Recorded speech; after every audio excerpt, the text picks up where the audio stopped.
बिस्मिल्लाहिर्रहमानिर्रहीम। अस्सलाम वालेकुम दोस्तों, आज की इस वीडियो में हम इम्परवियस क्ले मटेरियल की स्पेसिफ़िकेशन आपको समझाएंगे। ये मटेरियल जो है अर्थफिल डैम की जो कोर कंस्ट्रक्शन होती है उसमें इस्तेमाल होता है। ये आप देख सकते हैं, यहाँ पे मैंने एक जो डैम का जो है अर्थफिल डैम का मैंने यहाँ पे एक क्रॉस सेक्शन दिखाया है। इसके अंदर जो है ना डिफरेंट मटेरियल की हमने यहाँ पे डिफरेंट सिंबल के ज़रिए से शो किया गया है। ठीक है, जो है ये पार्ट जो होता है ये कोर कहता है। डैम कोर का मेन काम होता है पानी को रोक के रखना है। ठीक है, यहाँ देख सकते हैं आप अप स्ट्रीम के अंदर जो है पानी रोक के रखता है। ये आपका इम्परवियस होता है, यानी जो है बहुत इसकी परमिएबिलिटी जो कम होती है। और इसके बाहर जो मटेरियल होता है ये फ़ाइन फ़िल्टर में आता है। ठीक है, फ़ाइन फ़िल्टर का मटेरियल जो भी होता है वो ये होता है कि जो भी मटेरियल जो भी पानी इसमें से यहाँ से सीप होके आता है, यहाँ से आता है, ऊपर से आता है, तो इसको क्या करता है ये फ़िल्टर करता है, यहाँ पे फिर ड्रेन होता है। ठीक है, वहाँ के इसके ज़रिए से यहाँ पे निकल जाता है। ठीक है, ये इसके बाहर जो ये मटेरियल है ये कोर्स फिल्टर मटेरियल होता है और इसके बाहर मटेरियल रहता है ये शेल मटेरियल होता है। ठीक है, इसके बाहर जो मटेरियल होता है वो स्पाल मटेरियल होता है। 15 सेंटीमीटर हम स्पाल मटेरियल की एक लेयर डालते हैं जो कि 4 इंच जो है ना डाउन मटेरियल होता है। ठीक है, उसके बाहर जो हमारे पास स्टोन की पिचिंग करते हैं और हमारा डैम जो है वो कंप्लीट हो जाता है। ठीक है, यहाँ पे मैंने जो आपको एक किले की जो मटेरियल की ग्रेडेशन हमने किया हुआ है आप देख सकते हैं इसकी। ठीक है, तो मैंने टोटल वेट जो है 650 ग्राम लिया है और ये मैंने यहाँ पे सीप्स लगाया, सीप नंबर 4 है, 10, 16, 40, 50 और 200 लगाया है। ठीक है, इसके अंदर आप देख सकते हैं सीप नंबर 4 में 5 ग्राम है कम्युलेटिव वेट।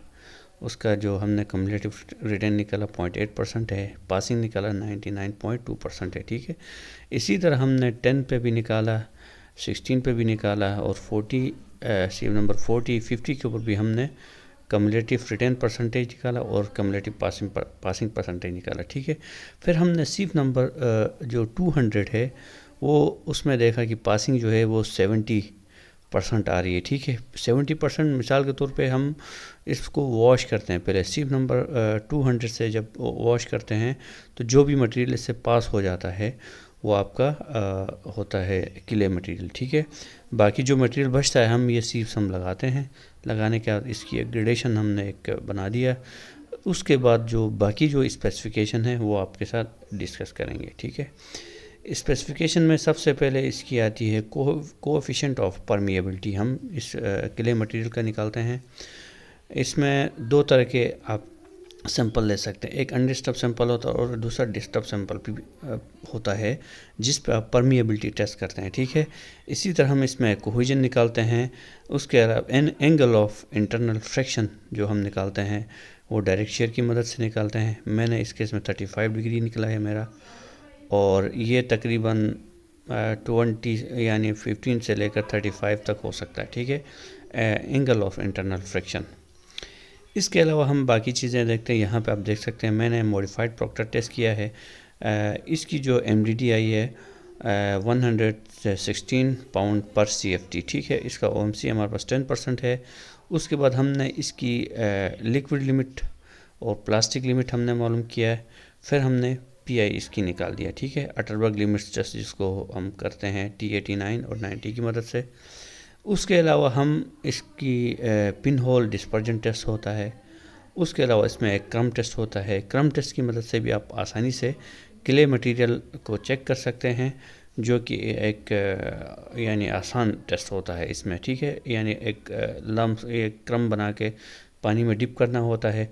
उसको देखते हैं वो डिस्पर्स होता नहीं होता कि उसकी 8 घंटे में वो डिस्पर्स होता है, तो वो क्ले जो है वो कोहेसिव सॉइल में नहीं आती है। ठीक है, तो हमें इस कोर की जो कंस्ट्रक्शन होती है अर्थफिल डैम में उसमें हम इम्परवियस और हाईली कोहेसिव सॉइल इस्तेमाल करते हैं। ठीक है, जो भी सॉइल की जो PI जो है वो लेस देन 9 हो उसको हम इस्तेमाल नहीं करते हैं। ठीक है, क्योंकि उसकी कोहेजन बहुत कम होती है और ये मटेरियल जो है जब कोहेजन जब कम होती है तो उसकी जो उसके ग्रेन्स होते हैं उसमें जो है ना उसमें जो ग्रेन्स होते हैं उसमें बॉन्ड नहीं बनता। ठीक है, आप देख सकते हैं यहाँ पे मैंने जो PI निकाला है और 16.99 आई है।